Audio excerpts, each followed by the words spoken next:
자, 우리 성경 말씀을 한 구절 찾아서 함께 읽고 시작하겠습니다. 디모데후서 3장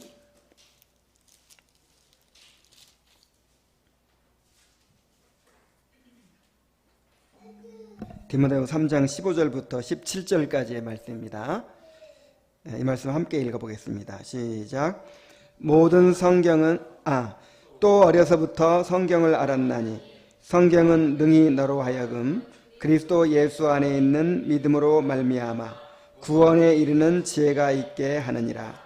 모든 성경은 하나님의 감동으로 된 것으로 교훈과 책망과 바르게 함과 의로 교육하기에 유익하니 이는 하나님의 사람으로 온전하게 하며 모든 선한 일을 행할 능력을 갖추게 하려 함이라. 아멘. 지난 시간에 우리가 하나님을 아는 지식에 대해서 공부를 했죠. 하나님께서 하나님을 알 수 있도록 두 가지를 우리에게 주셨다고 했어요. 한 가지는 우리 안에 심어주신 그런 하나님께 대한 의식입니다. 하나님을 향한 의식. 우리 영혼 안에 하나님을 알만한 것을 주셨다 그랬어요. 그리고 또 우리 밖에 이 창조물을 통해서 또 하나님을 계시해 주셨어요. 그래서 모든 창조물들은 바로 하나님을 보여주는 극장과 같다 그랬죠. 그런데 인간이 타락함으로 말미암아서 우리 안에 심어주신 그 종교심, 그리고 우리 밖에 펼쳐주신 이 창조물을 통해서 하나님을 잘 알 수 없게 되어버렸어요. 이런 자연 계시만으로는 하나님을 잘 알 수 없게 되어버렸습니다. 그래서 하나님께서 하나님을 알 수 있도록 확실한 통로를 주셨는데 그것이 바로 성경입니다. 그래서 성경은 하나님께서 인간에게 주신 특별 계시로서 오직 성경을 통해서만 하나님을 바로 알 수 있다라고 하는 것이 이제 오늘 6장부터 9장까지의 요지입니다. 자, 먼저 성경의 필요성에 대해서 이야기하고 있어요. 그러니까 6장이 바로 그것을 보여줍니다. 창조주 하나님께로 나아가는 데에는 성경이라는 안내자와 교사가 필요함 그랬죠. 성경은 하나님을 깨닫는 확실한 수단이라는 거예요. 그래서 칼빈은 우리에게 한 가지 예화를 제시해주고 있는데 그게 뭐냐면은 이렇게 눈이 안 좋은 사람들은 책을 보면 어때요? 눈이 안 좋은 사람들 책을 보면 희미하죠. 저도 점점 눈이 안 좋아져 가지고 이제 한참 지금 작은 글씨 보이지도 않을 뿐만 아니라 한참 보다 보면은 이제 막 이렇게 흔들려 가지고 볼 수가 없어요. 그때 필요한 게 뭐죠? 안경이죠. 안경을 쓰면 또렷하게 보이죠. 그래서 이 성경이 하나님을 보여주는 안경과 같다라는 거예요. 지난 시간에 우리가 살펴봤듯이 지금 하나님께서 자연 계시를 통해서 우리에게 지금 자기를 증거해 주고 계십니다. 우리 영혼 안에 있는 우리의 그 하나님을 인식할 수 있는 그 의식을 통해서, 그 다음에 모든 창조물을 통해서, 그 다음에 우리의 삶의 과정 가운데서 그 섭리의 손길을 통해서 계속해서 우리에게 말씀하고 계시고 자기를 나타내고 계시고 자기를 드러내고 계세요. 그런데 우리가 마치 심각한 근시에 빠진 것처럼 아주 난시에 걸린 것처럼 이렇게 또렷이 보이질 않는 거예요. 희미할 뿐이에요. 그래서 하나님께서 우리에게 하나님을 바로 보도록 안경을 주셨다는 것입니다.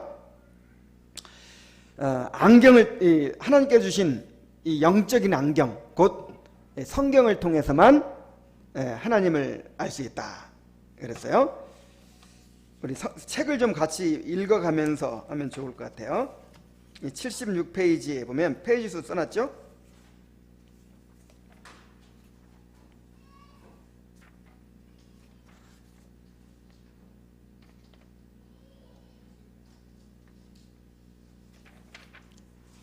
아, 76페이지가 아니네. 79페이지.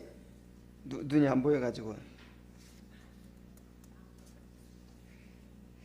가령 노인이나 눈이 흐린 사람 혹은 시력이 좋지 못한 사람에게 아무리 훌륭한 책을 내어놓는다 해도 그 사람들은 그것이 좋은 책이라는 것을 인정하면서도 눈이 흐리기 때문에 두 단어도 연달아 읽지를 못할 것이다. 그러나 안경의 도움을 받으면 아주 또렷하게 그 책을 읽어나갈 수가 있을 것이다. 이와 마찬가지로 하나님에 관한 갖가지 혼란스러운 지식을 우리 마음에 제대로 모아주며 우리의 우둔함을 몰아내고 참되신 하나님을 분명하게 보여주는 것이 바로 성경인 것이다. 이렇게 이야기를 했죠. 그리고 성경이 더욱 필요한 이유가 있는데 그것은 뭐냐면 하나님을 아는 지식은 두 가지로 요약될 수 있다 그랬죠. 창조주 하나님을 아는 지식, 그 다음에 구속주 하나님을 아는 지식. 이 자연계시를 통해서는 어떤 하나님만 우리가 알 수 있어요? 창조주 하나님만 알 수 있어요. 희미하지만 설령 우리가 깨닫는다 해도 창조주 하나님만 알 수 있어요. 구속주 하나님을 보여주지는 않아요. 왜냐하면 이 모든 창조물이 타락하기 전에, 인간이 타락하기 전에 만들어졌잖아요. 그래서 이 하나님께 지으신 모든 창조물은 창조주 하나님을 아는 지식을 보여준단 말이에요. 그런데 이제 인간이 타락했잖아요. 인간이 타락하고 죄와 비참의 상태에 있기 때문에 창조주 하나님만 아는 지식 갖고는 안 돼요. 어떤 지식이 있어야 되죠? 구속주 하나님을 알아야 돼요. 우리가 죄인이라는 사실, 또 그 죄의 무서운 결과, 그 다음에 하나님의 구속의 약속, 그 다음에 우리의 구속주이신 예수님께서 어떻게 우리의 구속을 이루셨는가, 그리고 우리가 어떻게 그 예수님을 믿고 구원받을 수 있는가 하는 이 모든 이 구원에 대한 지식을 성경만이 보여준다는 거예요. 성경만이. 뭐 해, 달, 별 봐가지고 하나님 살아계시는구나, 하나님이 창조하셨구나, 창조주시구나 알지만 어떻게 우리가 죄인인 걸 깨닫겠어요? 어떻게 우리의 구속주를 깨닫겠어요?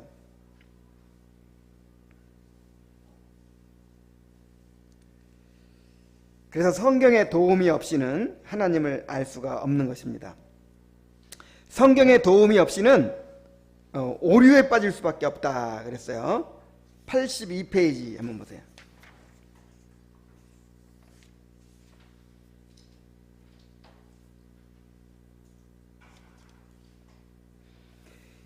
인간의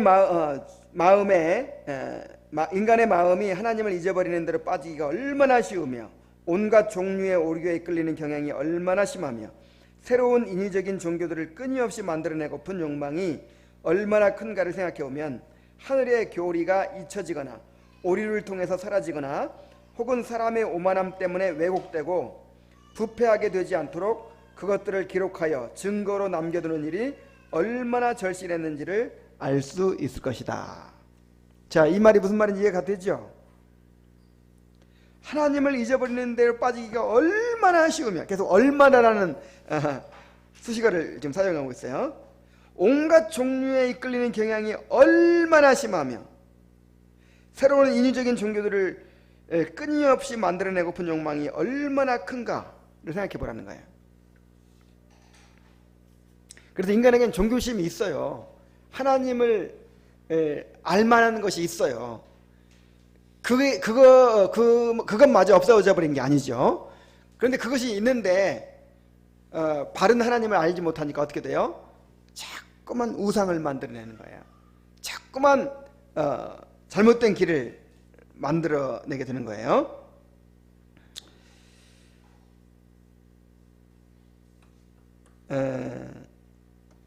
그래서 말씀의 도움을 받아야만 하나님을 바로 알 수 있다는 것이죠. 83페이지 중간 또 봅니다. 그리하여 동일한 그 선지자는 하늘이 하나님의 영광을 선포하고 궁창이 그의 손으로 하신 일을 나타내는도다. 날은 날에게 말하고 밤은 밤에게 지식을 전하니 라고 진술한 다음 계속해서 하나님의 말씀을 언급하고 있다. 여호와의 율법은 완전하여 영혼을 소송시키며 여호와의 증거는 확실하여 우둔한 자를 지혜롭게 하며 여호와의 교훈은 정직하여 마음을 기쁘게 하고 여호와의 계명은 순결하여 눈을 밝게 하시도다.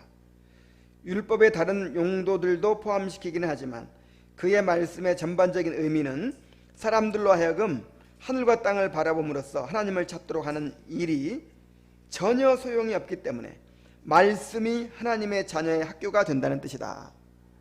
그러니까 지금도 안 보여주는 게 아니란 말이에요. 하나님의 창조물이 여전히 보여주고 있어요. 여전히. 그러나 그것이 우리에게 소용이 있어요? 없어요? 아무런 소용이 없어요. 그래서 하나님의 말씀을 통해서 우리에게 보여주는 거예요. 그래서 우리 인간은 끊임없이 말씀을 통해서 깨우침을 받아야만 되는 존재예요.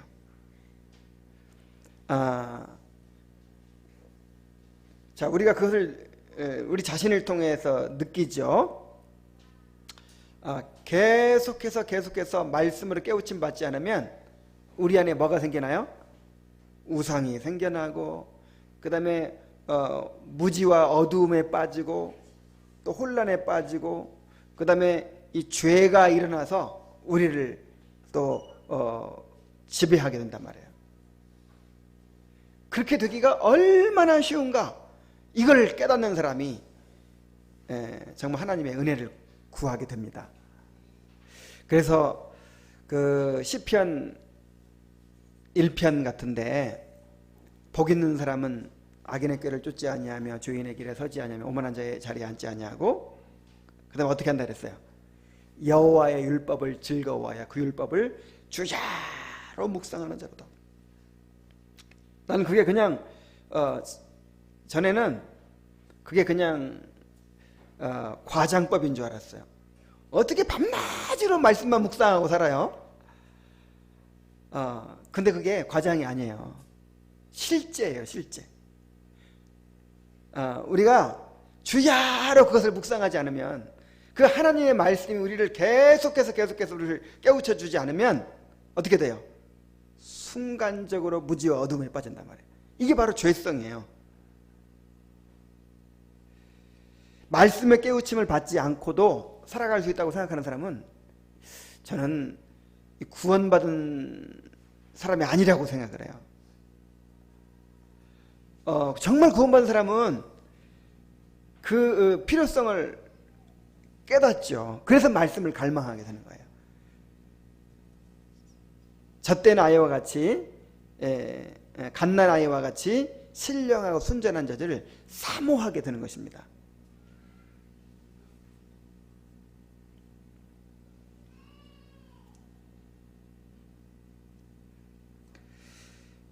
자, 그렇다고 해서 이제 성경이 주어졌으니까 자연 계시는 필요 없다, 그런 거 아닙니다. 자, 성경이 주어지니까 이제는 자연 계시가 제 역할을 하게 되는 거예요. 그래서 지금 이제 구원받은 사람에게는 성경과 자연 계시, 이 두 가지를 통해서 하나님을 알 수가 있게 되는 것입니다. 자, 그런데 하나님께서 우리에게 이제 성경을, 하나님을 알 수 있는 통로로 주셨잖아요. 그런데 우리가 성경을 어떻게 신뢰할 수 있을까요? 무엇을 근거로 성경이 하나님의 말씀이라는 것을 믿고 또 우리 자신을 거기에 던질 수가 있을까요? 그래서 이제 7장에서는 이 성경의 권위에 대해서, 성경의 신빙성에 대해서 다루고 있습니다. 성경을 신뢰할 수 있는 근거는 이 성경을 성경의 권위를 세워주는 근거는 이제 두 가지로 나누어 생각해 볼 수 있는데, 한 가지는 성령의 내적 증거이고 또 한 가지는 이성적인 논증이에요. 자, 먼저 성경의 내적 증거를 한번 성령의 내적 증거를 살펴보도록 하죠.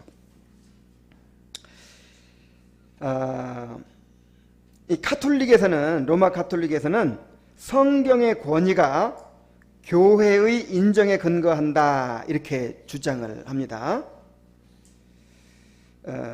그래서 이제 그거부터 다루고 있죠.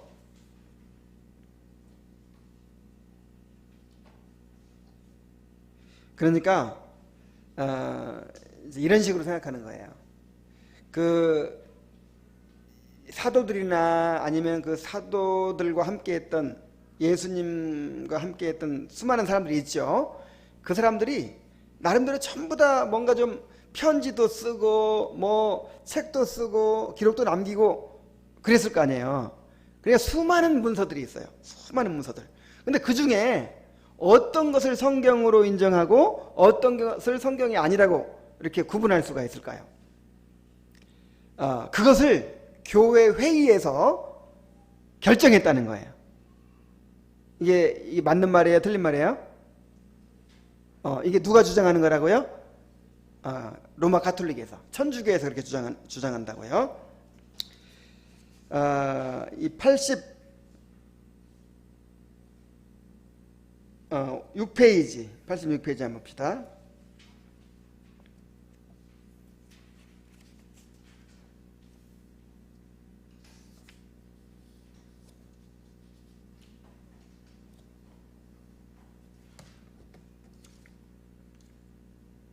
어, 85페이지 맨 밑에, 오늘날 지극히 해로운 한 가지 오류가 전반적으로 퍼져 있다. 곧 오로지 교회의 동의가 있어야만 성경의 무게를 지니게 된다는 것인데, 하나님의 영원하고 침범할 수 없는 진리가 어떻게 사람들의 결정에 따라 좌우될 수 있단 말인가. 자, 그렇게 얘기하면서 또 86페이지 상 위에, 그들은 성경을 어떻게 높이 받들어야 하며 어느 책들을 정경에 속한 것으로 인정해야 하는가 하는 문제들을 교회의 결정에 달려있다고 주장하는 것이다.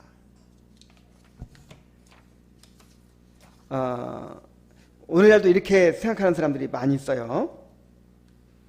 구약의 문서들이나 초기 교회의 많은 문서들 가운데서 교회 회의에 의해서 그 성경이 딱 정해졌다, 결정됐다, 이렇게 본단 말이에요. 그래서 로마 가톨릭에서는 외경도 성경으로 이제 집어넣었어요. 교회 회의에 의해서.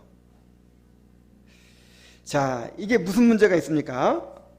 이것의 문제가 무엇입니까? 그렇게 되면 인간의 판단에 의해서 성경의 권위가 좌우되는 거예요. 오늘날도 그렇게 알고 있는 사람 많이 있어요. 수많은 문서들 중에서 교회가 판단했다는 거예요. 이제 회의를 열어가지고, 자, 이 성경 한번 검토해 봅시다. 이게 과연 진짜 성경으로 할 만한 건지 한번 조사해 봅시다. 해가지고 조사해서, 이거는 성경으로 할 만합니다. 그러면 이 마태복음이라는 책은 성경으로 인정합시다 하고 이제 결정하고, 그 외에 다른 거는 보니까 이건 조금 성경으로 인정하기가 좀 부족한데요. 그러면 이건 성경이라고 하지 맙시다. 자, 이렇게 정해진 줄 안단 말이에요. 근데 이렇게 되면 성경의 권위가 누구의 판단에 달려 있다고요? 인간의 판단. 그러면 지금도 마찬가지예요. 지금도 나중에 연구해 보니까 성경이 좀 인간의 생각으로 좀 틀린 것처럼 보인단 말이에요. 그러면 이 중에서 이 말씀은 성경이 아니라고 하자, 회의를 열어서 이렇게 할 수 있겠죠. 그리고 또 막 그런 사람들이 있어요. 무슨 유다의 복음서다, 무슨 도마의 복음서다 해가지고 또 새로운 문서가 발견됐어.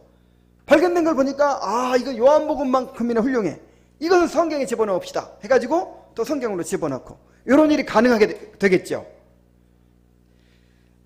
인간의 권위가 성경의 권위 위에 있게 되는 거예요. 인간이 성경을 이제 좌지우지하는 거예요. 그러나 절대 그럴 수가 없습니다. 오히려 교회가 성경에 근거하는 거예요.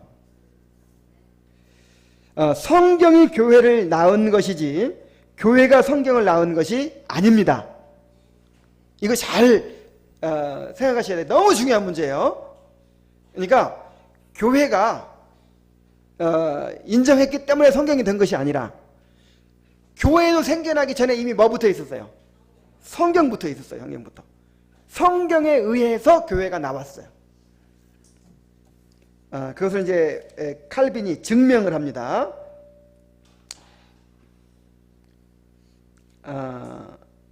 86페이지 맨 밑에 보면 오히려 교회가 성경에 근거함 이렇게 나오죠. 그러나 이런 허황한 논리들은 사도의 말씀 한마디로 깨끗하게 반박할 수 있다. 그는 교회가 사도들과 선지자들의 터 위에 세우심을 입었음을 증언하고 있는 것이다. 선지자들과 사도들의 가르침이 교회의 터라면 교회가 존재하기 이전에 이미 그 가르침이 권위를 지니고 있었던 것이다.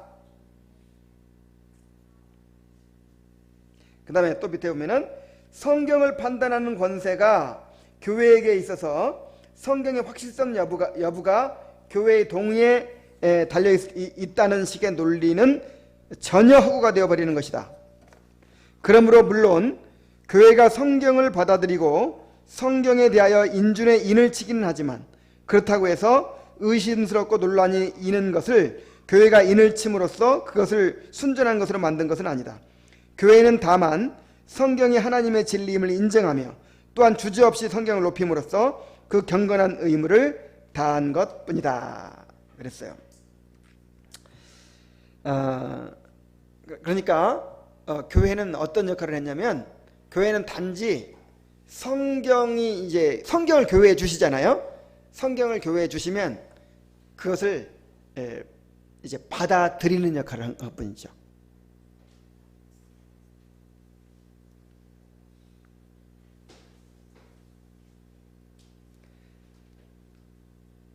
처음부터 교회는 성경을 하나님의 말씀으로 받아들였어요. 나중에도 이제 얘기하겠지만은 예를 들어서 바울이 에베소서를 쓰잖아요. 에베소서를 쓸 때 처음에는 그냥 인간 바울의 편지였어. 그냥 목사님의 편지 정도 됐는데 나중에 이것이 세월이 지나가면서 교회에서 이것은 성경으로 하자 이렇게 된 것이 아니에요. 이렇게 된 것이 아니고 에베소서를 쓸 때 바울도 자기가 지금 뭘 쓰는 줄 알고 있어요. 성경, 하나님의 말씀을 지금 대언하는 것으로 알았고 에베소서를 받는 에베소 교인들도 이걸 성경으로 받았다 이 말이에요. 처음부터. 그러니까 나중에 성경으로 정해진 게 아니라 쓰여질 때부터 성경으로 쓰여졌고 성경으로 받아지는 거예요.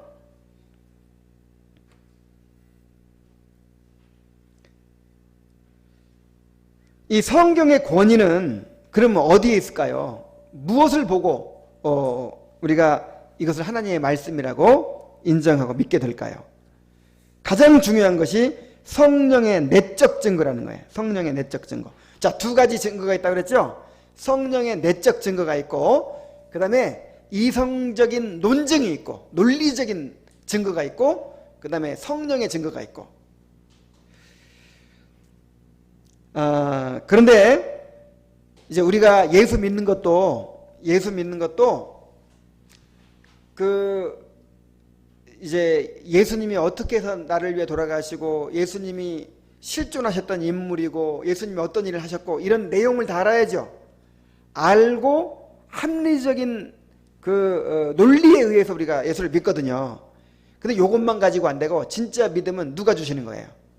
성령님이 주시는 거죠. 두 가지가 꼭 다 필요한 거예요.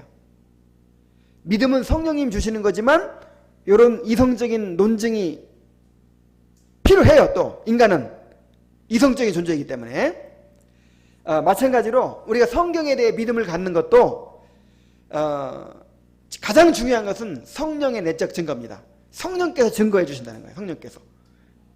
여러분, 이 성경이 하나님의 말씀이라는 것을 여러분 믿습니까? 그 믿음이 어떻게 해서 생겼을까요? 어떻게 생겼을까요? 성령께서 내적으로 증거해 주셨다 이 말이에요. 성경을 하나님의 말씀으로 받아들이고 그 권위에 순종하게 되는 것은 오직 중생한 자들에게만 주어지는 은혜입니다. 물론 이제 지식적으로 인정까지는 할 수 있어요. 중생하지 않았어도. 성경 하나님의 말씀이지. 이거 신천지도 그렇게 주장하죠. 안식교도 그렇게 주장하죠. 그런데 이것을 정말 이 하나님의 말씀으로 믿을 뿐만 아니라 그 말씀을 나의 양식으로 삼고 그 말씀을 갈망하고 갓난아이처럼 사모하고 이 말씀을 정말 그렇게 양식으로 삼고 살아가는 사람들은 중생한 사람이 아니면 안 되는 거예요. 그렇지 않으면 다 지식적인 것이고 다 그냥 일반 은혜에 속한 그런 유익만 누리게 되죠.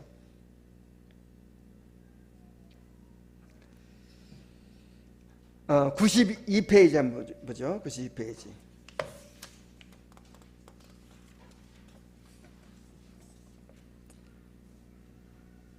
아이고, 내가 안경을 아무래도 써야겠네. 안 보이니까. 자꾸 빼먹고.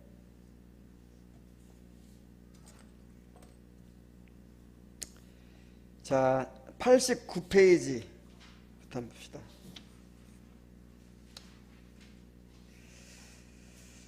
자, 성령의 내적 조명이 필수적인, 여기서 중간중간 볼게요.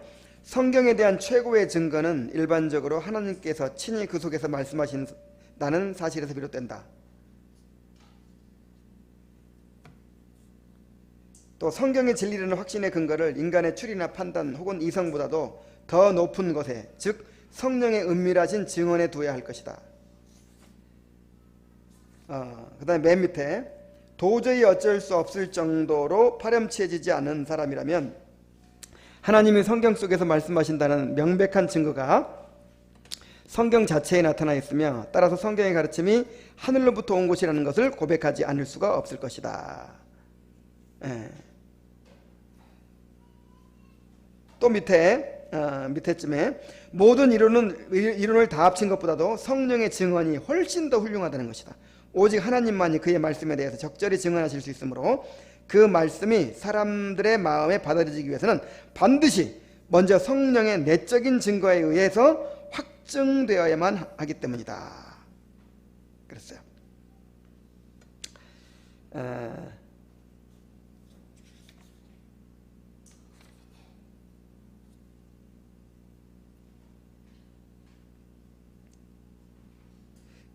또 91페이지도 한번 볼까요? 성령께서 내적으로 가르침을 주신 사람들은 진정으로 성경을 신뢰한다는 것과 또한 성경이 과연 스스로를 확증함으로 성경을 감히 증거와 이론에 예속시켜서는 안 되며 우리가 가져야 마땅한 완전한 확신은 성령의 증거를 통해서 얻어진다는 것이 그것이다.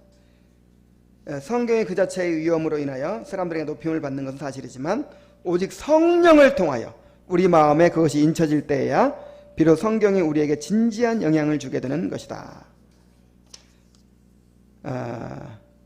그러니까 성령께서 정말 그 성경에 대한 믿음을 주신다는 거예요. 믿음을. 여러분 그렇게 됐을 때가 있었죠. 그때부터 성경이 나한테 영향을 미쳤죠. 그 전에도 성경은 하나님의 말씀이다 뭐 이렇게 대충 이렇게 알았지만 정말 성경에 대한 믿음이 딱 생길 때가 있는 거예요. 그게 누가 주시는 거라고요? 성령께서. 92페이지 넘겨서 맨 밑에만 보죠. 만일 하나님께서 이러한 깨달음의 보화를 자기 자녀들을 위해서 보존하시기를 기뻐하셨다면 무수한 사람들이 그렇게도 무지하고 어리석다는 것이 결코 놀랍거나 불합리한 일이 아닐 것이다. 그 무수한 사람들 속에는 뛰어난 재능이 있는 사람들까지도 포함된다. 교회라는 몸에 접붙임을 받기 전에는 아무리 뛰어난 사람이라도 무지 속에 있을 수밖에 없는 것이다. 그러니까 이 깨달음을, 이 믿음을 누구한테만 준다는 거예요? 하나님의 자녀들한테만, 구원받은 자들한테만 준다는 거예요. 그러니까 성경을 하나님의 말씀으로 확고하게 믿고 정말 그 말씀의 권위 아래서 진짜 살아가는 사람이 많겠어요, 적겠어요? 적을 수밖에 없죠. 그래서 칼빈도 그렇게 말합니다. 93페이지 맨 밑에, 그러므로 신자들의 숫자가 적다는 것 때문에 마음에 혼란이 생길 때마다 우리는 하나님께서 허락하신 자 외에는 아무도 하나님의 비밀을 깨달을 수 없다는 사실을 명심해야 할 것이다. 하나님 나라의 비밀을 아무한테나 준다고 하지 않았죠. 그래서 우리가 성경에 대한 믿음을 갖게 됐다는 거, 이거 정말, 이거는 세상에 어떤 지식인들도 갖지 못한 그런 지식을 갖게 된 거예요. 그런 은혜를 받은 거예요.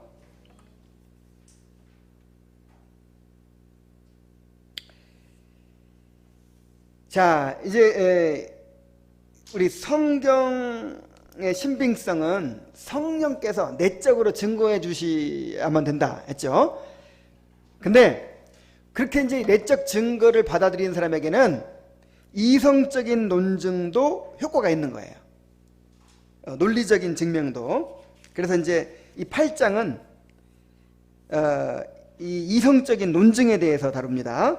성경의 신빙성은 인간의 이성의 범주 내에서도 충분히 입증된다. 그래가지고 이제 논리적으로 성경이 하나님의 말씀인 것을 이제 증명하고 있어요. 13가지를 들고 있는데 그냥 몇 가지만 한번 살펴보죠.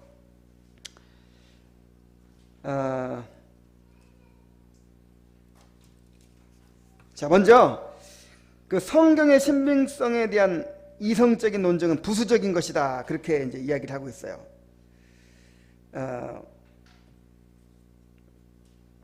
성령의 내적 증거가 없다면 아무리 논리적인 증거가 있어도 소용이 있다, 없다? 없다.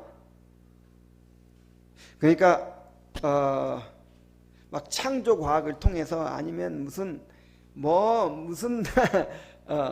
여러 가지 증거들을 통해서 아주 꼼짝 못하게 이렇게 설득시켜도 그것 때문에 믿음이 생기고 그것 때문에 구원받고 그러지는 않아요. 그러니까 뭐가 제일 중요해요? 성령의 내적 증거. 그러나 성령의 내적 증거가 분명하면 이성적인 논증도 쓸모가 있게 된다. 94페이지 보면은 여기 중간에 봅니다.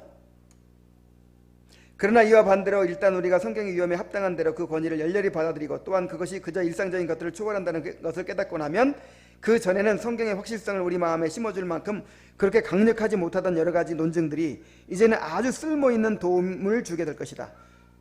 성경의 권위를 받아들인 후에는 면밀히 성경을 공부해 나가면서 신적 지혜의 경륜이 그 성경 속에 그렇게도 잘 정렬되고 배열되어 있는 것이다. 그 가르침에 속된 것이 하나도 없고 완전히 하늘의 성격으로 가득한 것이다.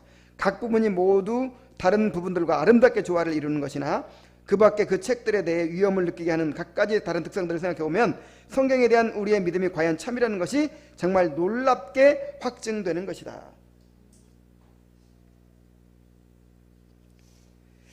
여기서 아주 중요한 원리가 있어요. 이게 뭐냐면은 이제 앞으로 계속해서 이거에 대해 얘기할 텐데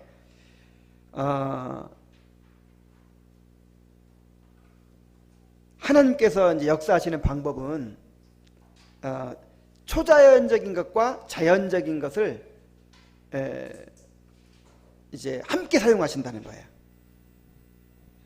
초자연적이고 자연적인 거 함께 사용하십니다. 이거 굉장히 중요한 원리예요. 예수님이 어떤 분이에요? 예수님이 하나님이시면서 또 사람이시죠. 그래서 그런 것처럼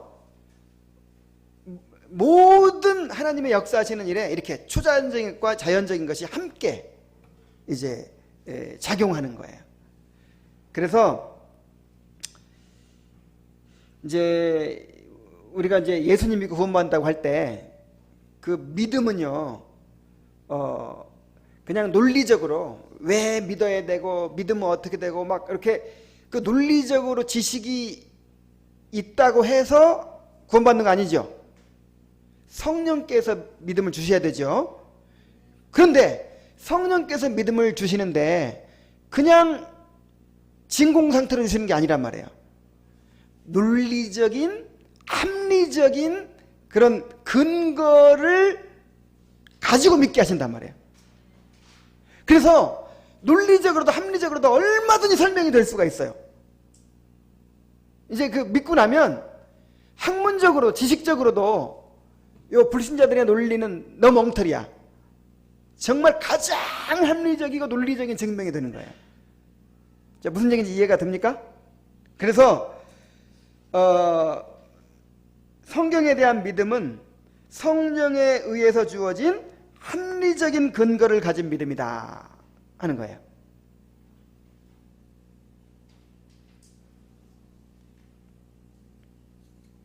예수님 믿는 것도 마찬가지고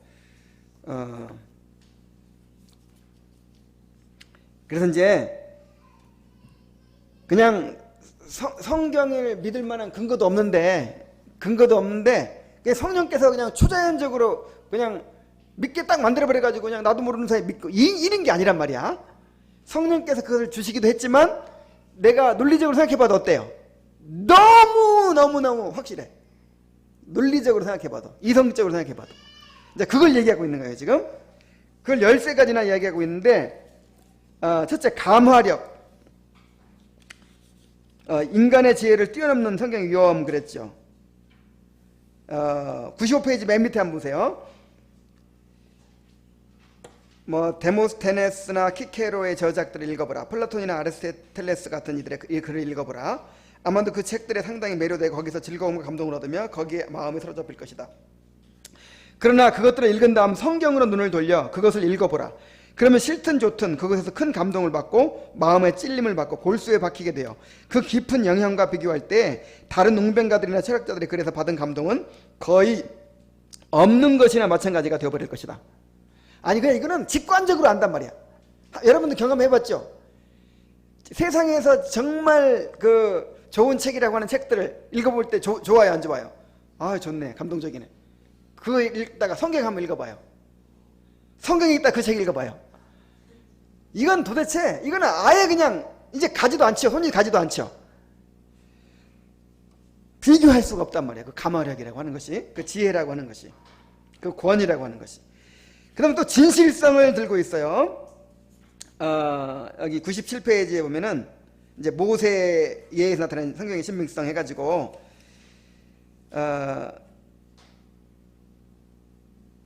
이게 무슨 얘기냐면은 모세의 그 조상이 누구죠? 12아들 중에서 야곱의 12아들 레위잖아요.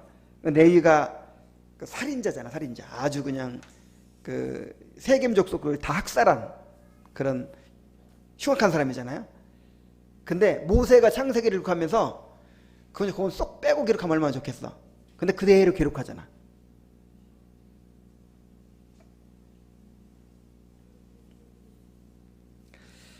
그리고 자기 집안만 막 그렇게 높이고 그러는 게 아니라 모세의 또 아들들은 제사장이 안 돼요. 그런 거라든지. 뿐만 아니라 이제 다윗의 그 밧세바와 가늠한 일이라든지 아니면 그 베드로의 실수라든지 그냥 이렇게 미화시키거나 꾸미지 않죠. 예를 들어서 요나가 요나서를 썼어요. 그럼 좀 멋지게 쓰면 되잖아요. 근데 어떻게 썼어요? 요나가 그냥 하나님 명령에 거역해가지고 고래 뱃속에 들어갔다 나오고 물고기 뱃속에 들어갔다 나오고 이런 창피한 선지자가 돼가지고 막 그런 불순종한 얘기까지 다 쓰는 거예요. 이게 성경이 진실성을 가지고 있다. 진실성.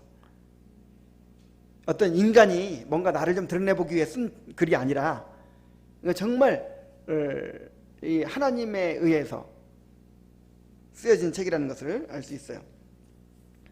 그 다음에 또 어떤 증거를 드냐면 이적들을 들고 있어요. 이적들 98페이지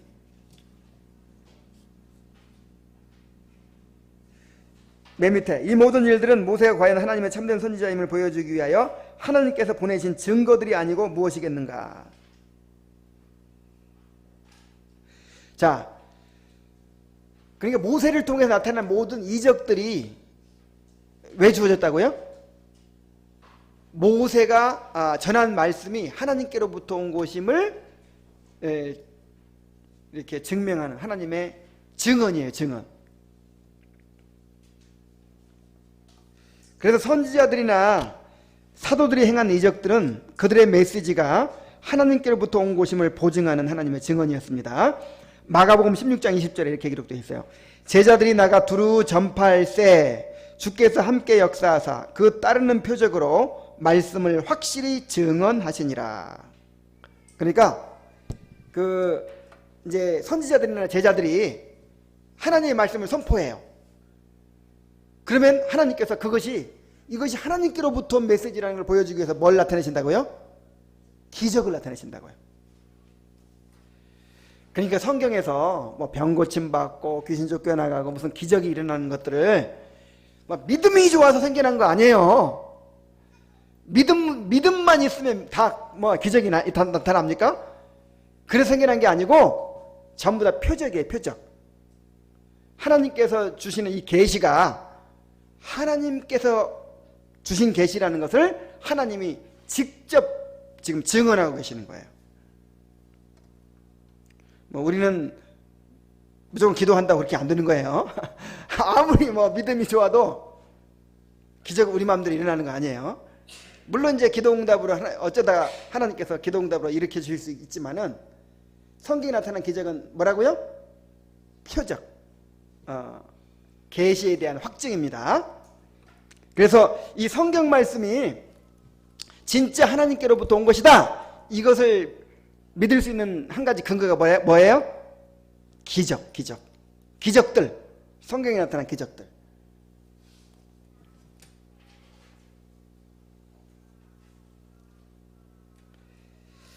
그 다음에 예언의 성취가 있어요. 예언의 성취.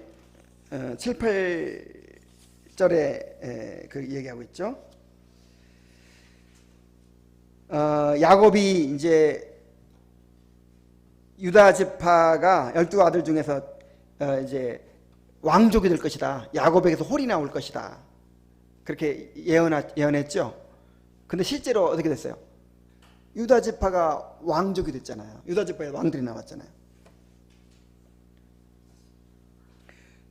또 이방인들이 택함 받아서 언약 속에 들어올 것이다. 그렇게 예언했거든요. 근데 3500년 후에 그 일이 이루어졌어.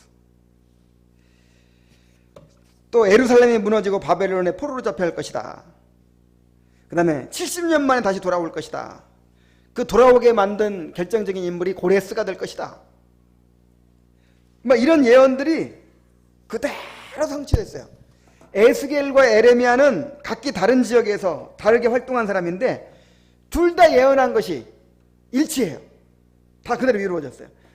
그 열국의 흥망성쇠에 대한 예언들, 뭐 두로가 어떻게 될 것이다, 바벨론이 어떻게 될 것이다, 그대로 예언이 성취됐어요.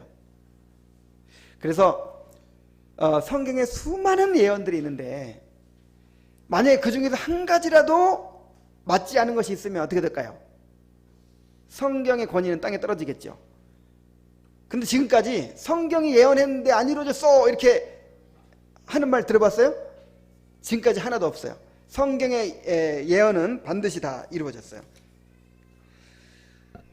그 다음에 성경이 전수되고 보존된 과정 또한 정말 놀랍습니다. 이 성경은 한 번도 성경이 아닐 때가 없어요. 대대로 주어질 때부터 모세가 맨 처음에 모세오경을 쓸 그때부터 시작해가지고 하나님의 백성들에 의해 성경은 계속 성경이에요. 그것이 계속 같은 권위를 가지고 전해 내려져 온 거예요. 그리고 수많은 사람들이 그 성경을 없애려고 노력했어요. 그 안티오코스 에피파네스 왕이 모든 성경을 다 불태워버리라고 했거든요. 뭐 프랑스 혁명 때 성경을 다 또 불태우고 막 이런 일이 있어요. 하여간 이 악한 왕들이 성경을 없애려고 그렇게 노력했지만 성경이 놀랍게 보존되어 왔어요.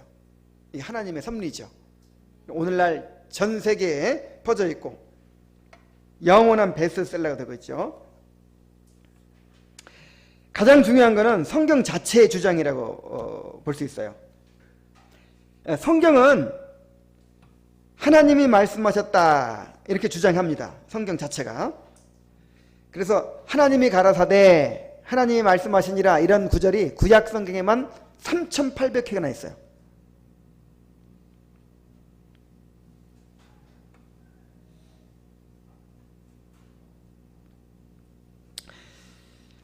예수님이 구약 성경을 하나님의 말씀으로 인정하셨습니다.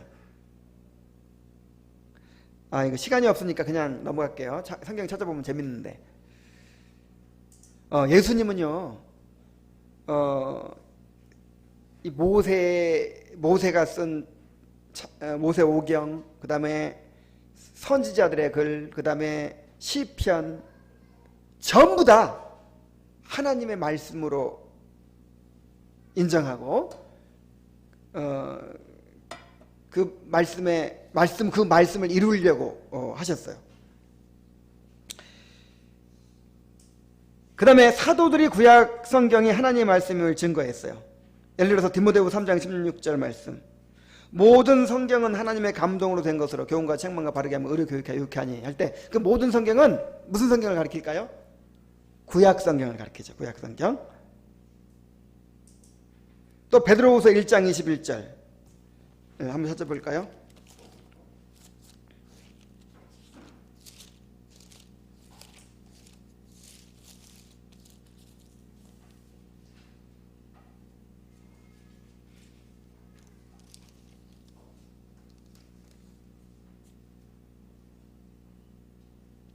예언은 언제든지 사람의 뜻으로 낸 것이 아니요 오직 성령의 감동하심을 받은 사람들이 하나님께 받아 말한 것임이니라. 그래서 이 하나님의 감동으로 이 말은요, 하나님에 의해 숨처럼 내쉬어졌다 그런 뜻이에요. 이게 성경이야. 하나님에 의해서 숨을 내쉬듯이 내쉬어진 거, 하나님께로부터 이렇게 나왔다 이 말이에요. 뭐가? 성경이. 그 다음에 성령의 감동하심을 받은 사람들이 할 때 거기 감동하심은 무슨 뜻이냐면은 성령이 잡아 데려갔다 그 뜻이에요. 성령이 이끌어갔다. 성령께 이끌림 받아가지고 이제 기록한 것이죠.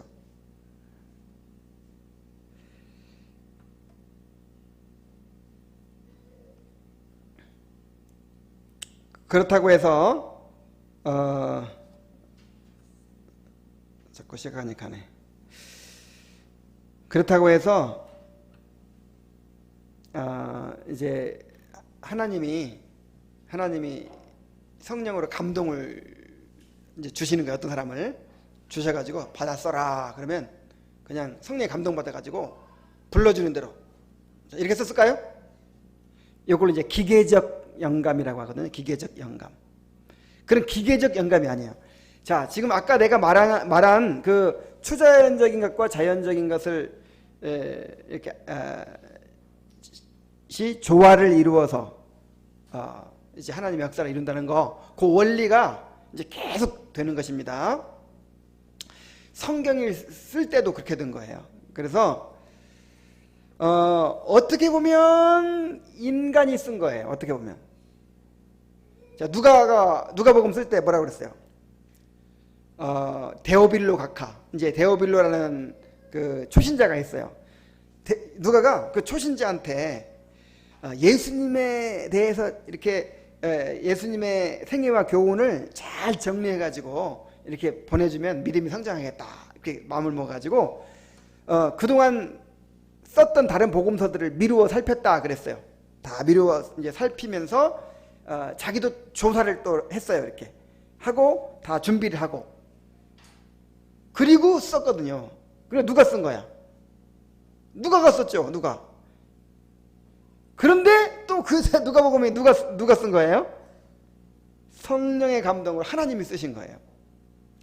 그러니까 하나님은 그냥 성령으로 감동해놓고 받아 써라 그런 기계적 영감을 주신 것이 아니라 그 사람이 자기 의지와 그 다음에 자기 은사와 또 계획과 또 자기의 그 실력과 자기의 그 개성 이런 것들을 사용해서 또 그 상황들을 사용해서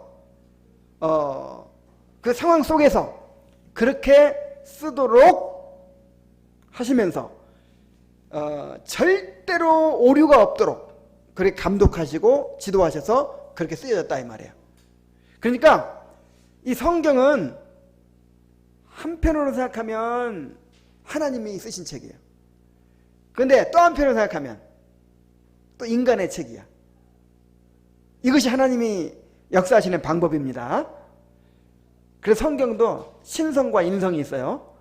성경의 신성은 이건 정말 하나님의 감동으로 쓰였다는 것이고, 인성은 인간이 쓴 거야. 인간이. 그래서 정말 우리에게 구원의 능력이 있도록 하기 위해서 하나님의 감동을 했고, 근데 그걸 우리가 이해할 수 있기 위해서 인간이 쓴 거예요.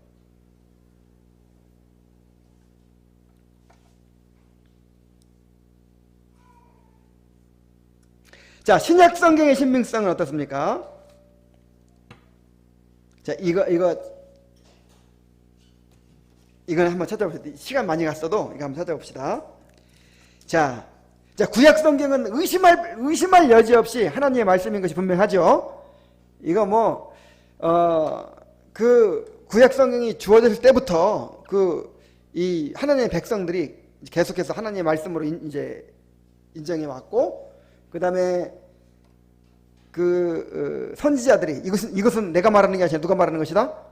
하나님이 말씀하시는 거다 하면서 이제 주었단 말이에요. 그 다음에 예수님이 그것을 하나님의 말씀으로 인정했고, 그 다음에 사도들이 하나님의 말씀으로 인정했고, 그래서 더 의심의 여지가 없어요. 그럼 신약 성경은 어떤가 이 말이에요. 신약 성경은 일단 예수님이 신약 성경을 사도들을 통해 주실 것을 말씀하셨어요. 요한복음 14장 봅시다.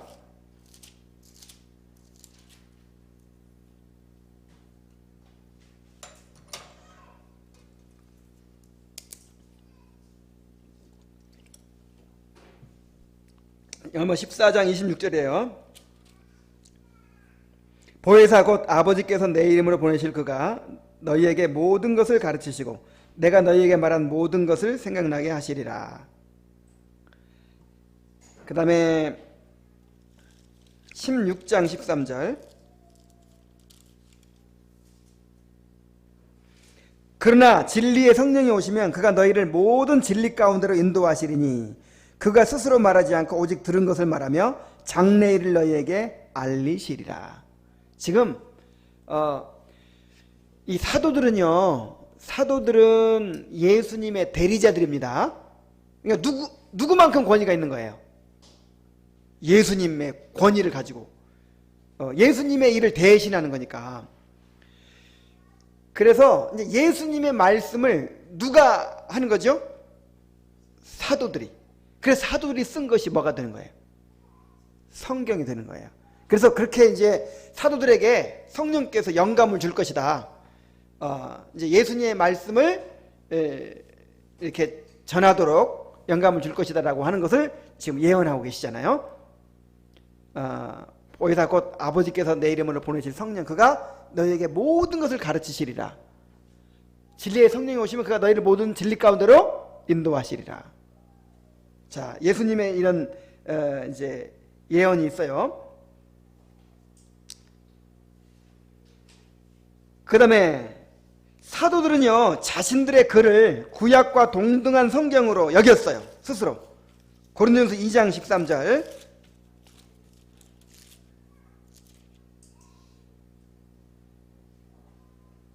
우리가 이것을 말하거니와 사람의 지혜가 가르친 말로 아니하고 오직 성령께서 가르치신 것으로 하니 영적인 일은 영적으로라야 분별하느니라. 자, 지금 바울은 누가 가르친 걸로 한다고요? 성령께서 가르친 걸로 한다고요.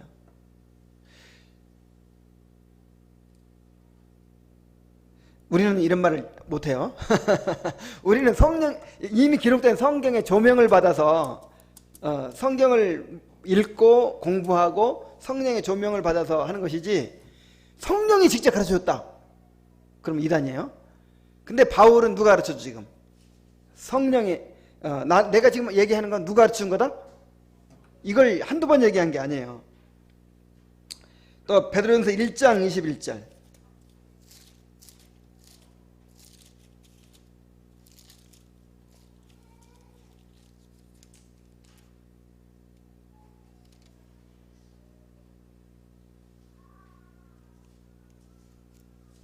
베드로전서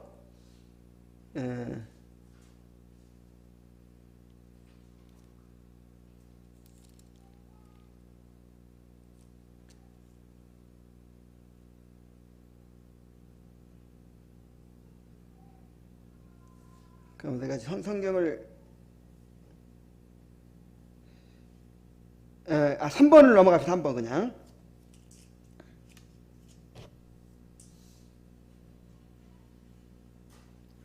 자, 다른 사도들의 저작을 성경으로 인정합니다. 디모데전서 5장 18절. 디모데전서 5장 18절.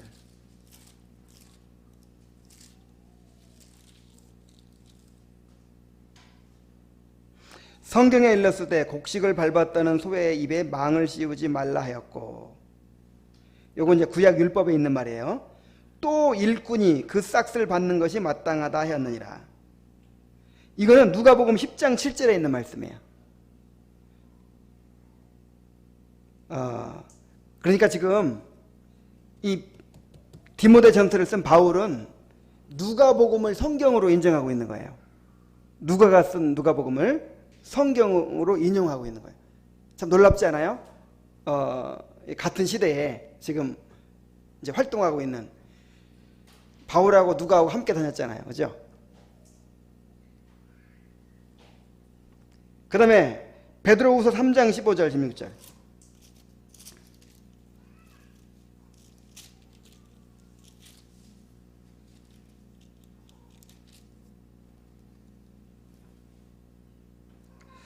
또 우리 주의 오래 참으심이 구원이 될 줄로 여기라. 우리가 사랑하는 형제 바울도 그 받은 지혜대로 너에게 이같이 썼고, 또 그 모든 편지에도 이런 일에 관하여 말하였으되 그 중에 알기 어려운 것이 더러 있으니 무식한 자들 구세지 못하나니 다른 성경과 같이.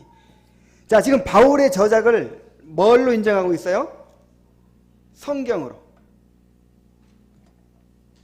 다른 성경과 같이 그것도 억지로 풀다가 스스로 멸망에 이르느니라. 바울이 서신서들을 많이 썼잖아요. 썼는데 이거 다른 성경처럼 억지로 풀다가 망한다 이렇게 얘기하고 있잖아요. 그러니까 이것도 성경 중에 하나로 인정하고 있는 거예요. 바울의 서신서들을. 그리고 수신자들도 즉시 그 사도들에게 이제 위임받은 그 누가 같은 사람들이 쓴 성경을 그대로 하나님의 말씀으로 받아들였어요.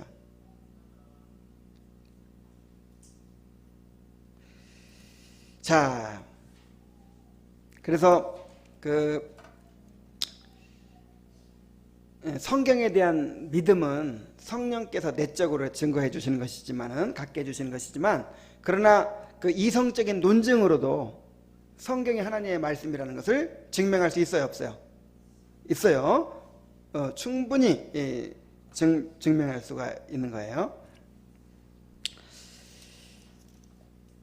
자, 그 다음에 이제 9장은 성경을 떠나서 성령의 계시를 추구하는 자들의 어리석음에 대해서 이제 얘기합니다.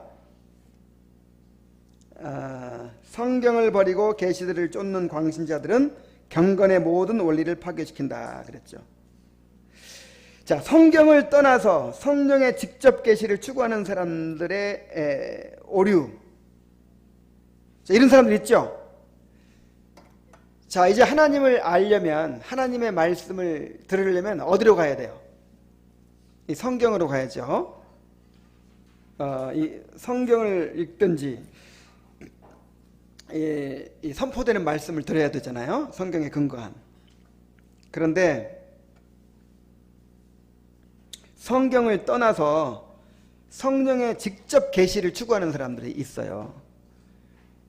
이 칼빈 당시에 이제 그는 이 수도원 같은 데서 신비주의자들이 있어요. 신비주의자들. 자, 신비주의자들이 어떤 사람이에요? 이 성경을 통해서 하나님의 뜻을 알려고 하는 게 아니라 묵상하는 거예요. 침묵 기도를 하고 또 하나님의 음성을 듣고자 이렇게 명상을 하고 그러면서 막 하나님의 음성을 막 깨달아가는 거예요. 이걸 이제 신비주의라고 합니다. 자, 그 다음에 이제 제스레파 중에서도 신비주의자들이 있었어요. 그 다음에 이제 퀘이커파라고 혹시 아세요? 퀘이커파. 이 퀘이커파는 이제 그 사람들 예배는요, 설교도 없어요. 그냥 둘러 앉아가지고 하나님이 음성 주실 때까지 기다려. 나에게 음성이 왔습니다. 그러면서 이제 말씀 전하는 거예요. 그냥 직접 하나님 음성을 직접 들어요. 그 다음에 또 어떤 사람들이 있습니까? 이제 오순절파, 은사주의자들 있죠. 은사주의자들은 직접 막 하나님의 음성 들으려고 하죠. 뭐 예언의 은사니 무슨 방언의 은사니 막 그래가지고 무슨 꿈으로 보여주시느니 환상 가운데 보여주시느니 막 자꾸만 성경 말고 다른 것을 통해서 막 이렇게 하나님의 음성을 들으려고 하는 거예요. 하나님의 음성 듣기 뭐 이런 이제 책들도 나오고 하나님의 음성 듣는 훈련도 시키고 막 그래요.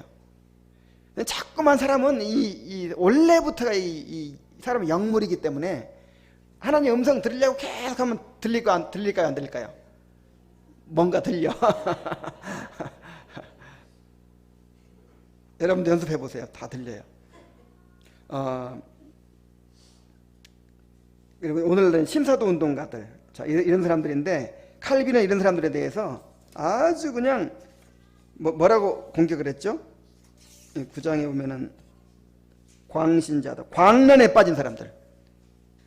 그냥 쉽게 말하면 미친놈들이다 이 말이야. 광란에 빠진 사람들이다.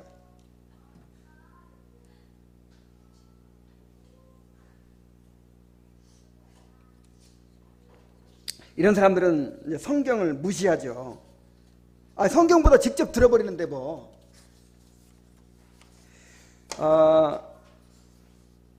만약에 내가 이제 설교를 했어요. 설교. 하나님의 말씀에 이렇게 하라고 했습니다.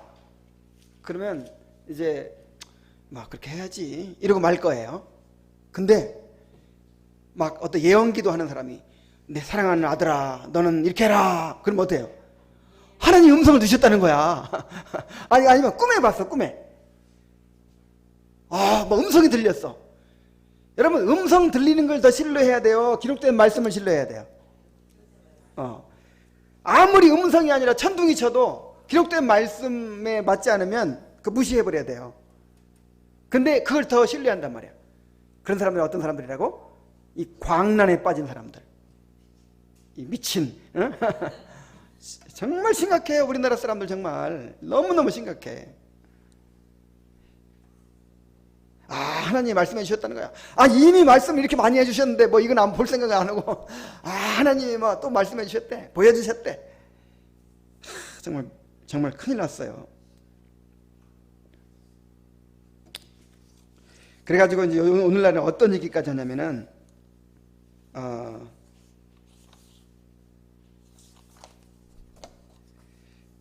성령은 문자를 초월하여 역사하신다. 교리에 매여서는 안 된다.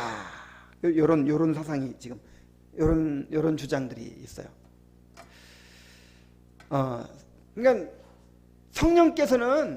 성령은 하나님이시고 모든 걸 초월하시는 분이기 때문에 이 성경에 없는 것도 막 행하실 수 있다는 거예요.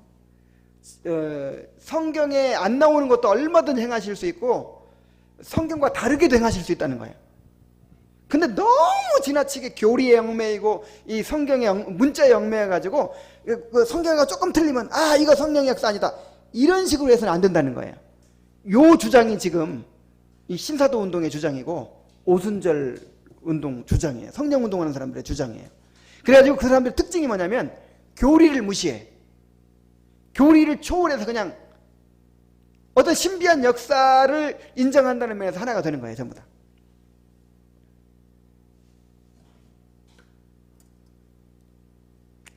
그러나 분명히 알아야 될 것은 성경을 무시하거나 성경과 충돌한 것은 절대로 성령의 역사가 아닙니다. 성령은 반드시 말씀을 따라 역사하십니다. 109페이지 밑에 좀 보면 주께서 성령을 약속하시면서 그 영이 어떤 분이라고 말씀하셨는가? 스스로 말하지 않고 말씀으로 전해받은 것을 제자들의 마음에 알리시는 분이라고 하시지 않는가? 그러므로 우리에게 약속된 성령은 전혀 들어보지도 못한 새로운 계시를 만들어내거나 어떤 새로운 종류의 교의를 조작해내어서 우리로 하여금 이미 인정된 복음의 교의에서 떠나게 만드는 그런 분이 아니시고 오히려 복음으로 말미암아 제시되는 바로 그 교의를 우리 마음에 인쳐주시는 분이신 것이다. 이게 무슨 얘기예요? 요한복음 16장 13절에 그러나 진리의 성령이 오시면 그가 너희를 모든 진리 가운데로 인도하시리니 그가 자의로 말하지 않고 오직 들은 것을 말하며 장래일을 너에게 알리시리라. 성령이 자의로 말하지 않는다 그랬어요. 이미 성경에 기록된 것, 성경에 기록된 진리를 드러내시고 그대로 증거하신단 말이에요. 그가 너희를 모든 진리 가운데 인도하신다 그랬어요. 그래서 진정한 성령의 역사는 반드시 성경과 일치가 되게 되어 있습니다. 성경과 다르게 역사하는 영은 성령이 아니에요. 110페이지 맨 위에 보면은 그 어떠한 영이라도 하나님의 말씀의 지혜를 지나쳐버리고 다른 교리를 우리에게 제시한다면 그 영은 헛되고 거짓된 영이라 의심을 받아 마땅한 것이다 그랬어요. 그 다음에 110페이지 밑에 보면은 사탄의 영이 성령을 빙자하여 숨어 들어오지 못하도록 성령께서는 우리로 하여금 성경 속에 새겨놓으신 그 자신의 모습을 통해서 그 자신을 알아보도록 하신 것이다. 그분은 성경의 저자이시며 동시에 그는 자기 자신과 다르게 변하실 수가 없다. 자, 이 성경 쓰신 분이 누구예요? 성령님. 그래서 자기는 이렇게 써놓고 나중에 역사할 때는 다르게 역사하면 돼야 안 돼요? 그러면 모순이잖아요. 성경 자기가 주신 이 말씀을 드러내시는 분이고 말씀을 높이시는 분이지. 그래서 아무리 놀라운 역사가 일어나도 성경과 다르면 무조건 어떻게 생각해야 돼요? 그건 다른 영이야. 사탄이 성령처럼 우리를 속이지 못하도록 그렇게 말씀을 주셨다는 거예요. 이거에 확실해야 됩니다. 이거 정말 이것에 분명해야 돼요.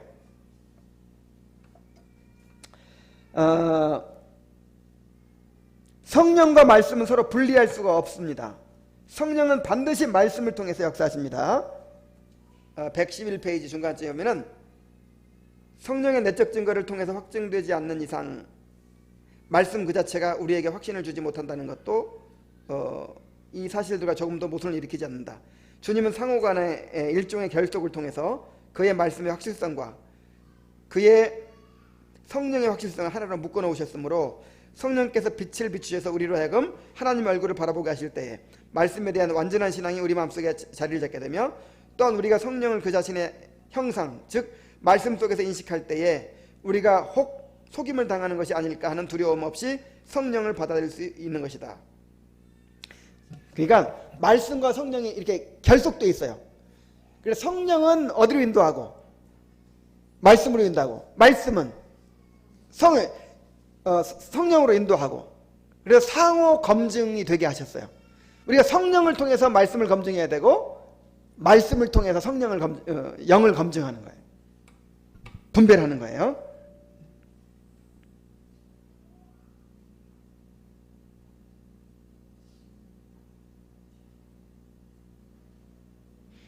말씀이 홀로 믿음을 일으킬 수 없는 것처럼 성령도 말씀 없이 홀로 믿음을 일으키지는 않는다.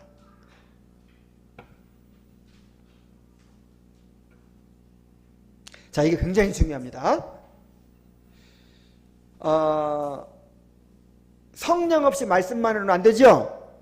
그런 것처럼 말씀 없이 성령께서 역사하세요, 안 하세요? 안 하신단 말이에요, 절대로. 그러니까 뭐 성경 좀 몰라도, 교리 좀 몰라도, 성령이 역사해버리, 이게 말이 돼요, 안 돼요? 안 되는 거예요. 그 신비주의도 문제지만은 이 소위 합리주의도 문제예요. 예를 들어서 이런 게 있어요. 요즘에 어떤 이제 분위기가 있냐면은 중요한 것은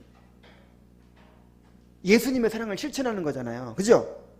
중요한 것은 예수님의 사랑을 실천하는 거고 예수님의 제자로 사는 것이지, 어떤 교리를 믿고 뭐 성경 진리를 얼마나 알고, 이게 중요한 게 아니라는 거예요. 그래서 실제로 사랑을 실천하고 실제로 예수님 제자답게 살고, 이게 신앙이고 이게 기독교지.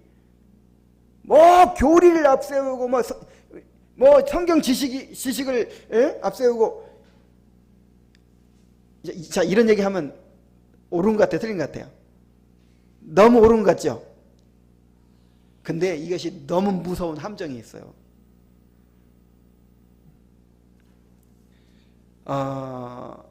그러니까 말하자면 그 사람의 그 실천의 모습, 요게 기독교라, 이게 신앙이라는 거예요. 그 사람의 그 교리, 요것이 문제가 아니고. 근데 이게 완전히 틀린 말입니다. 전혀 그렇지 않아요. 내가 예를 많이 들었죠. 저 밀림의 성자 슈바이처. 자, 슈바이처만큼 사랑이 많고 그렇게 성자처럼 사는 사람이 어디 있어요? 근데 그 사람은 예수님을 구세주로 안 믿어. 그럼 그 사람 누가 보기에도 훌륭한 기독교인이라니까? 그럼 그 사람 구원 받은 거예요, 못 받은 거예요? 그래서 성경은 항상 교리를 먼저 얘기하죠. 교리를 먼저 얘기해 놓고 그러므로 이렇게 살아라, 그렇게 얘기해요. 그러니까 우리가 먼저 교리를 알고, 그 교리를 알고 인식한 바탕에서 나온 그거예요.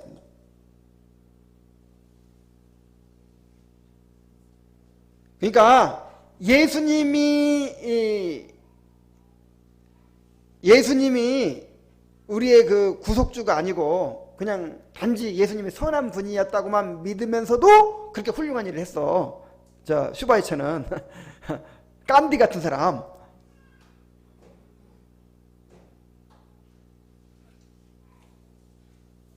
그건 신앙이 아니죠. 그냥 인간 본성에서 나온 선행이지. 이거 정말 우리 자꾸 이런 논리에 빠지면 안 돼요. 제일 설득력 있는 게 바로 그 실천 강조하는 거거든요. 아까도 어떤 설교를 잠깐 들었는데 그냥 완전히 마음이 싹 빨려 들어가더라고요. 그냥 나도 모르게. 이게 다 소용이 없다는 거야. 이거 다 소용이 없다는 거야.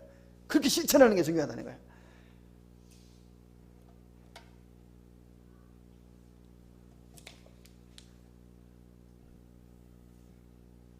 자, 그래서 말씀이 홀로 믿음을 일으킬 수 없는 것처럼 성령도 말씀 없이 홀로 믿음을 일으키지 않습니다.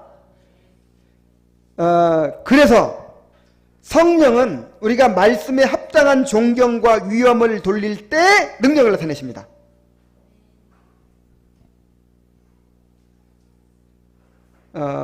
말씀을 성령께서 주신 의도에 따라서 받아들이고 전할 때 성령께서 역사하신다는 거예요. 111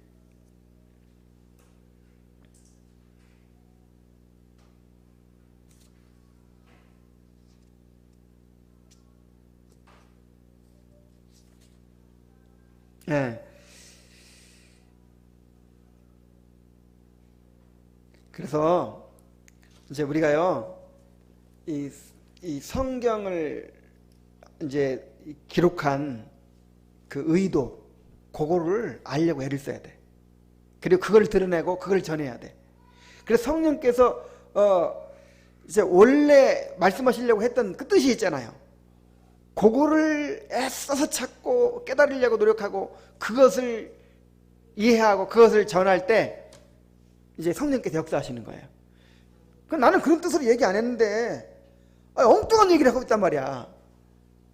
예를 들어서 이제 아브라함에 대해서 모세가 기록할 때는 뭘 기록했을까요? 하나님이 언약을 주시고 그 언약을 어떻게 이루어 가시는가, 요거를 이제 드러내려고 아브라함 얘기 기록했거든요.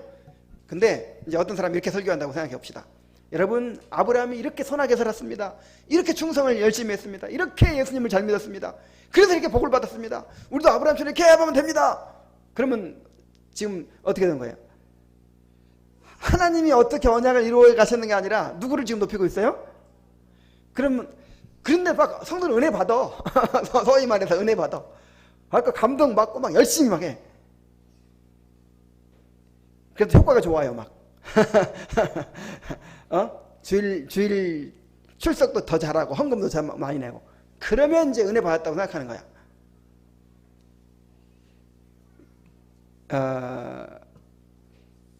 오늘날 이런 게 얼마나 많은지 몰라요. 아니, 성경이 그 뜻이 아니야. 예를 들어서 구하라 그러면 주실 것이요, 찾으라 그러면 찾을 것이요, 문을 두드리라 그러면 열릴 것이니라. 이 말씀이 우리가 원하는 것 그냥 무조건 믿고 구하면 다 주신다 그 말이야, 아니에요? 전혀 아니야. 근데 그냥 그렇게 막 전하는 거야. 그럼 은혜를 받아 안 받아? 또 엄청 받아. 그래서 막 믿음이 막 생겨 막. 근데 그게 전부 다 성령의 역사일까요? 아니면 그냥 인간의 역사일까요? 어떻게 성령의 역사이겠어요? 아니, 성령께서 내가 의도한 것도 아닌데 막 곡해를 해가지고 막 얘기하고 있어. 거기다 성령을 부어주면 어떻게 되겠어요? 어떻게 되겠어요? 그럼 성령님이 그냥 자기를 부정하는 것이 되잖아요. 그래서 우리가 성경을 읽을 때나 전할 때 이렇게 질문해야 돼요. 내가 두 가지 질문을 써놨죠. 이 말씀이 원래 독자들에게 주려고 하는 메시지는 무엇인가? 그러니까 맨 처음에 쓰여질 때 어떤 의도로, 어떤 목적으로 쓰여졌는가? 그리고 이 말씀이 오늘날 나에게 주시는 신앙의 원리와 교훈은 무엇인가? 요걸 찾으려고 애를 써야 돼요. 그리고 설교할 때 이걸 전해야 돼, 이걸. 그럼 성령께서 야, 맞아, 그게 내가 하고 싶었단 말이야. 그때 역사하시는 거예요. 오늘날 왜 성령의 역사가 없습니까? 왜 중생이 있고 회심의 역사가 없습니까?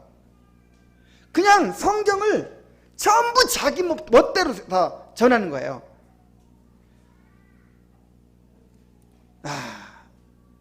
정말 화가 나요, 막 이렇게. 이제 실력이 부족해서 저도 막 틀릴 때가 있어요. 근데 실력이 부족해가지고 최선을 다해 노력하지만 그래도 이해가 부족해가지고 잘못 전하는 건 괜찮아. 근데 아예 알려고 노력을 하는 거예요. 이거 구하라 그랬으니까 그 말씀이라는 거야. 자가 채찍에 맞음으로 너희 나음으로 얻느냐. 병 고침 받네. 그러면서 예수님 십자가에 달렸으니까 채찍에 맞아서 우리는 병 고침 받는다는 거야. 논리적으로 해도 받지도 않아. 그리고 또 병 고침 받아? 칼빈이고 누구고 다 병자로 다 살았는데. 참, 이게 죄성이에요, 죄성. 이게 이제 전하는 사람도 그래야 자기 소기의 목적을 거둘 수 있거든. 그리고 듣는 사람도 고민 안 해. 나한테 좋으니까 당장 받는 거예요. 다시 이 질문. 이 말씀이 원래 독자들에게 주려고 하는 메시지가 무엇인가? 그리고 이 말씀이 오늘날 우리에게 주시는 신앙의 원리와 교훈은 무엇인가? 이걸 정말 고민하고 이걸 찾으려고 해야 되는 거예요. 그래서 제가 옛날에는 큐티를 많이 강조했었는데 지금 큐티를 강조하지 않는 이유가 그거예요. 자, 큐티 하면 어떻게 돼요? 각자 그냥 자기 원하는 대로 깨달아 버려. 그래서 지금 우리 제일 유치원도 새벽 말씀 가지고 큐티를 하고 있어요, 지금.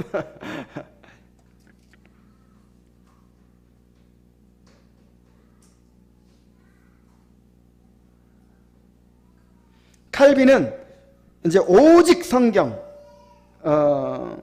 이 칼빈뿐 아니라 종교 개혁자들의 표어였죠.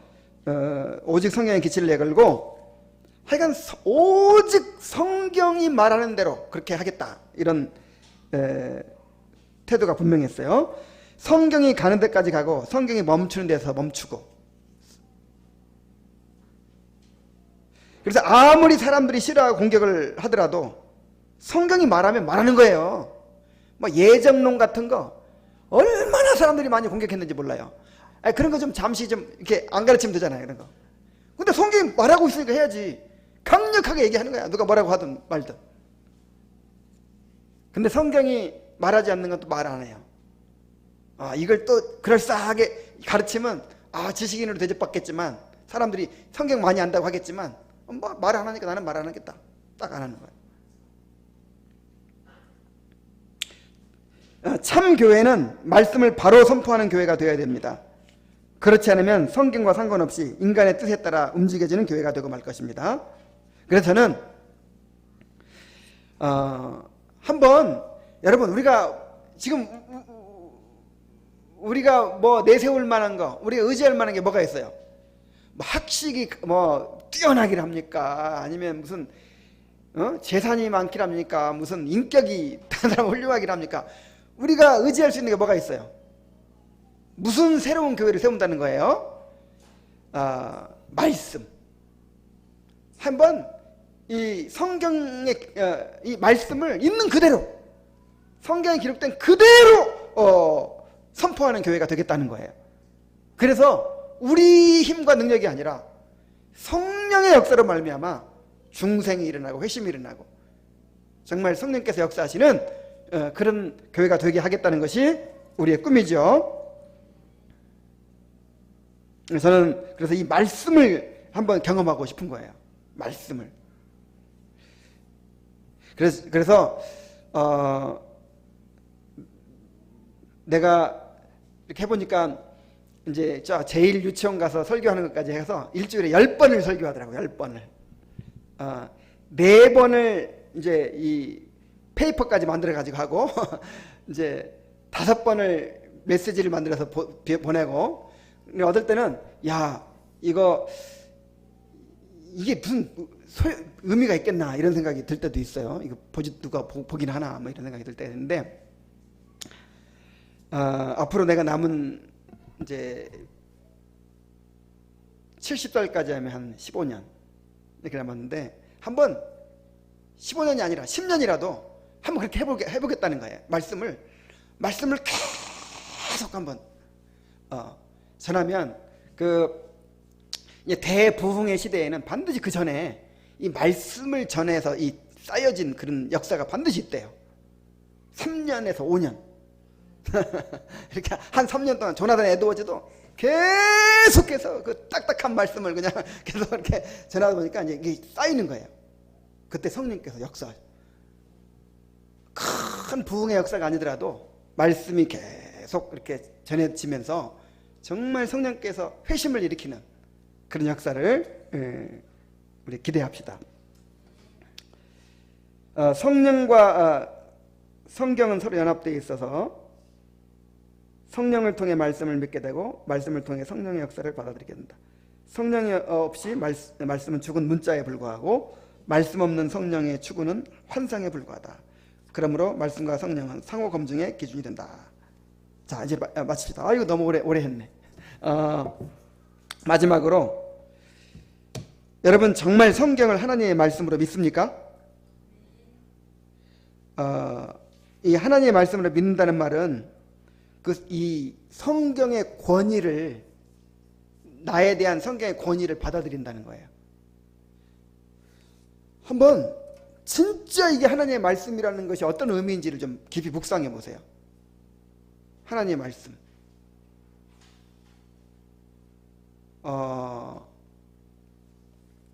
예를 들어서 군대에서 고참의 말 한마디면 어떻게 되는 줄 알아요?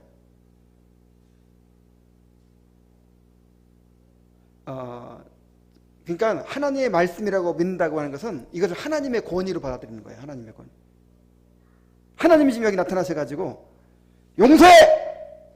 헤르미 지금 너 미워하고 있는 누구 용서해. 그럼 어떻게 해야 되겠어? 아, 이유가 어디 있어? 어? 어떻게 돼? 당장 용서해야지. 이세림이 너 그거 포기해. 만약에 이제 뭐 말씀이 없는 것 말고도 말고 말씀에 분명히 있는 것 중에서 이제 성경이 그렇게 얘기했어. 선포되는 말씀 가운데 그렇게 했어. 그럼 어떻게 해야 돼? 내가 하나님의 말씀 믿는 사람이다 하면 두려워 떨며 순종해야죠. 그것이 그리스도인이에요. 그것이 거듭난 사람이에요.